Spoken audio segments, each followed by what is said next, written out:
Undercard fighters in Victoria. Welcome to the KO Boxing Show. Thanks heaps, Pete. Mate, your last fight up against Oscar Ledlin, what a cracker. You had the crowd on their feet. Both camps were, ecstatic. What was going through your mind, mate? Because you had the whole place rocking. Yeah, no, it was a great atmosphere that night. I brought around 170 to 200 people that night, and it was a great fight. 8 rounds, could have went either way, and it was just a great fight. We both fought a pretty well fought fight. What did you learn from that fight, Joel? What can you take out of that fight? Well, sometimes it's about using your mind a bit more. I felt as though I just kept going and showing my true heart and tough mind as I thought I usually do. But yeah, it's about just being a bit more intelligent in the ring.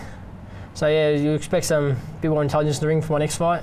You've changed trainers now. You're with Sam Labruna, formerly with Darryl Ford for that fight, which was a vacant Victorian junior middleweight title. How are you fighting Sam Labruna as a trainer?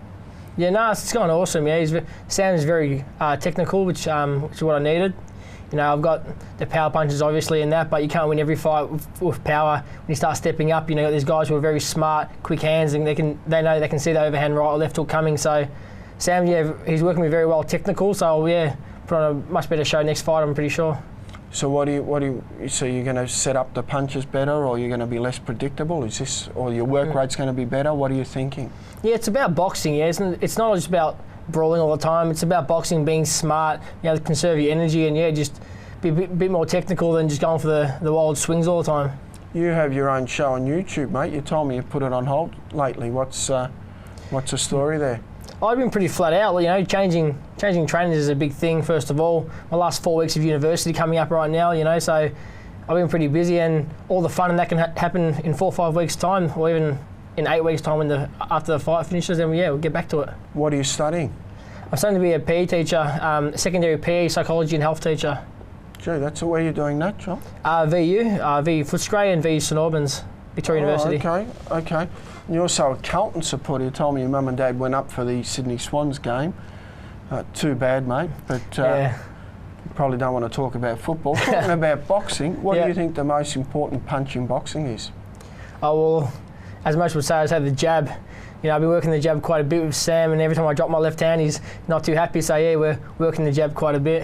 Have you started sparring for November 8?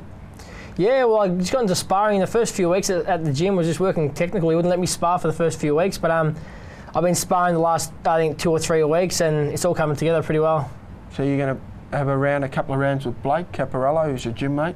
Yeah, hopefully. Me and Blake, we're real good mates already, and it'd be good to move around with him. He's very hard to hit, and good to work my technical ability because my overhand right, so that won't be landing on Blake at all. How many other guys in the gym now? Is it a big gym? Not quite a big gym. Sam likes to focus on just the main fighters. We've got a couple of amateur fighters. We've got Daniel and also got Josh Nisbet, who's fighting on Sunday, who I've been sparring. Then we've got me, Blake, and the Ryan Mitchum. Yeah. Oh, okay.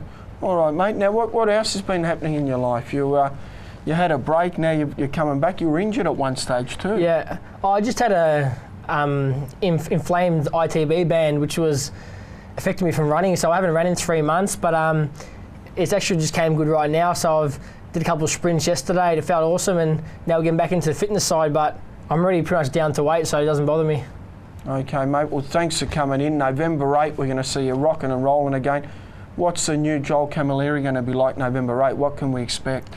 I don't really want to say too much, but yeah, come down and watch my fight, and you'll see the new Joel Camilleri. No, you normally say a lot, Joel. You can't say too much. What are we going to expect? Because we get the Facebook updates. You love putting those things on Facebook, and you got a lot of supporters too. What do you think is going to be different from the? I think you're going to see more of a Joel Camilleri, the boxer, rather than Joel Camilleri, the overhand right left hooker.